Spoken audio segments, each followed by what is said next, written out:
This review is dedicated to Ryan Schwartz.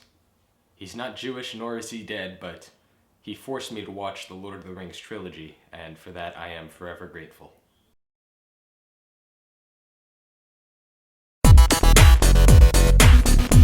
Hey everybody, it's the Fricken Film Critic here, and today I'm going to be bringing you all a not-so-new movie review.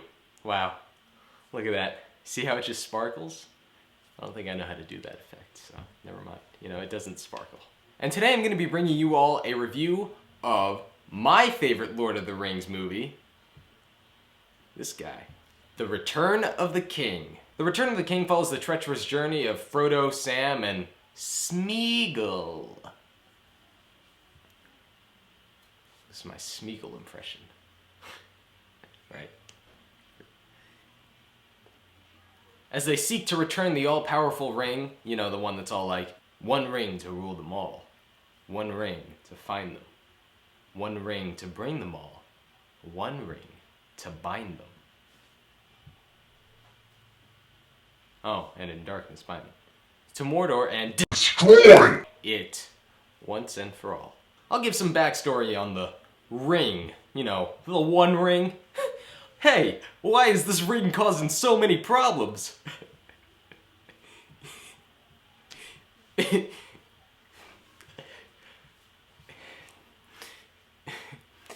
know?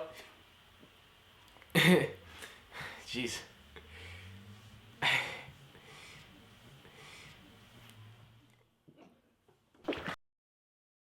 The one that's in the possession of Frodo, who's the character played by Elijah Wood, is referred to as the One Ring, the one that was created by the Dark Lord Sauron. Lord Sauron created this ring among others in order to have power over all the other rings, and essentially rule over Middle-earth in general, because all those other rings were given to the kings and whatnot of the other kingdoms of the Middle-earth. In order to make this ring even more powerful than the other ones, Sauron had to put a lot of his own power into that ring. So what he basically did was he made the ring part of him. So if that ring is in existence, Sauron is in existence too. If that ring is gone, Sauron is gone. The ring, since the first movie, The Fellowship of the Ring, has been Frodo's burden, and it is his job to bring that ring to Mount Doom in Mordor to destroy it once and for all, and stop Sauron from taking over Middle-earth. Meanwhile, the king has returned. It turns out Aragorn, played by Viggo Mortensen, is the heir of Isildur. There's this whole other mythology and story behind that too, which I'm not really going to get into. Mainly because I'll probably fuck it up. So Elrond, who is the father of Arwen, who is this girl played by Liv Tyler, I know two other characters, again, I'm not going to get into them, you could always look that up on Wikipedia or some shit like that, gives Aragorn a sword that belongs to the proper heir of Isildur, and this kind of gives Aragorn this boost of confidence that kind of makes him a much more badass version of Aragorn, different from the versions that we've seen in the movies prior. It makes the story a lot more entertaining. So that's kind of the other half of the story. Aragorn has to use his newfound confidence to build up an army of all the other kingdoms of Middle-earth to save Middle-earth in general from Sauron and his army of 10,000 orcs. That's right, orcs.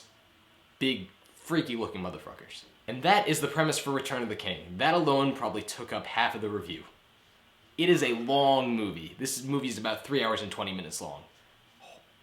I know.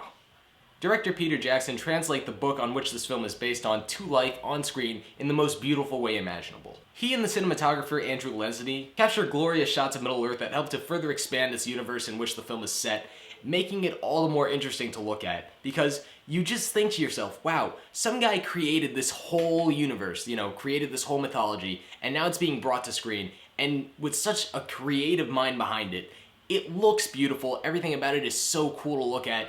You know, you get to see all these really cool, like, dragons, I forget what they were called, but they had these weird names because they were weird dragons that, like, had high-pitched squeals and whatnot that made people go, ah!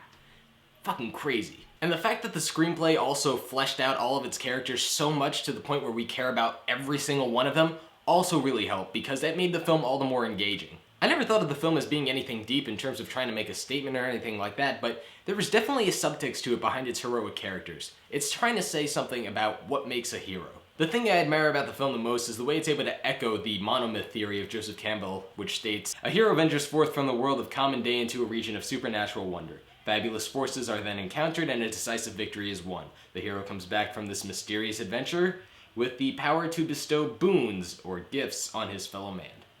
Got that from Wikipedia, but it's probably from his book. But in a way that's so imaginative and entertaining, almost like A New Hope. But with even cooler effects and a journey that's essentially 10 hours long if you count the director's cuts. And none of that prequel bullshit. Wait. The Hobbit. Never mind. We'll see. I still have faith. The acting in the film is also phenomenal, ranging from Elijah Wood, who plays Frodo, and Sean Astin, who plays Sam. The two of them have some of the best chemistry I've ever seen on screen, and I have officially decided that they have the best bromance ever on screen. I mean, it's fucking fantastic, and it makes me cry. To Sir Ian McKellen as Gandalf the White, to Viggo Mortensen as Aragorn. Everybody in this movie is fantastic. I could keep going on and on about this movie, but you guys are probably wanting me to shut up right about now, am I right? You guys are probably saying like, shut the fuck up, you suck, right? Or maybe like, you know, yeah, you're such a weirdo, why do you keep making videos, you loser? Or, you know, like, probably like something like, yeah, your parents don't love you.